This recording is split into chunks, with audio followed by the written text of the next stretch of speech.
In fact, one thing that occurred to me when you were talking, John, that maybe I'll ask you to speak to right now.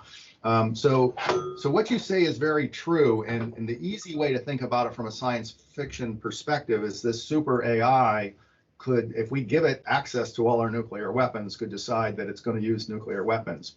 But aren't we more at risk of actually giving it control of our water supplies, our manufacturing systems, our transportation systems, where we aren't thinking about weapons? So we're less likely to be looking carefully at the ethical implications of control systems that we could be providing to AI. So Zig's talk of space in some sense brought that to my mind, that, you know, not for military use, but just the complexity of space where we have to hand off autonomy.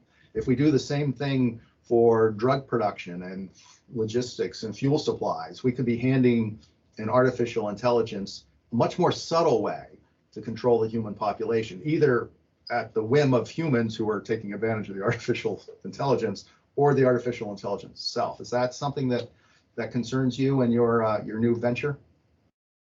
Yes, certainly. So I think that there are basically three outcomes that we need to make sure to steer clear of. So one of them is if AI stays under human control, but under the control of, as you mentioned, of someone who uses it to achieve something very bad.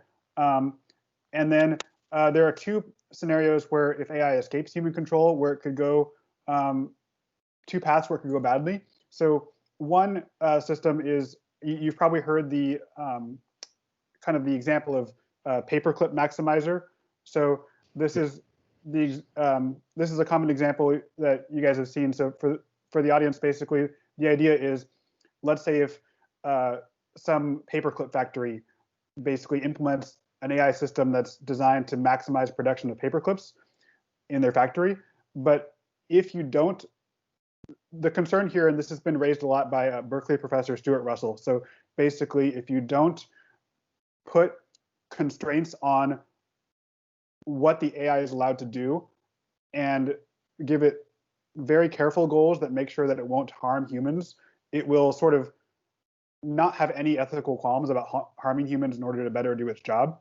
And so, for example, in order to make the most paperclips, it would want to just sort of re-terraform the world into a giant paperclip factory, and then destroying people in the process. Now, the other concern is that even if you put ethical constraints, such as don't murder people, don't break the law, even within the existing economic system, it could still achieve that bad outcome just more slowly. So Ray, speaking to what you were saying about how could it work within the existing industrial system or things like that. So you could imagine this Paperclip Maximizing AI could, for example, it could do things that are entirely legal in our system, such as it could earn a lot of money in the stock market. It could use that money through our political system to buy influence.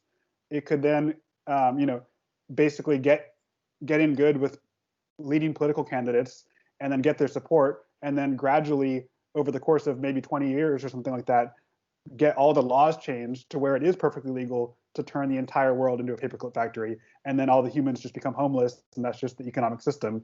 And we say, sorry, humans, you can't afford this land. The AI bought your land, and now your land is a paperclip factory.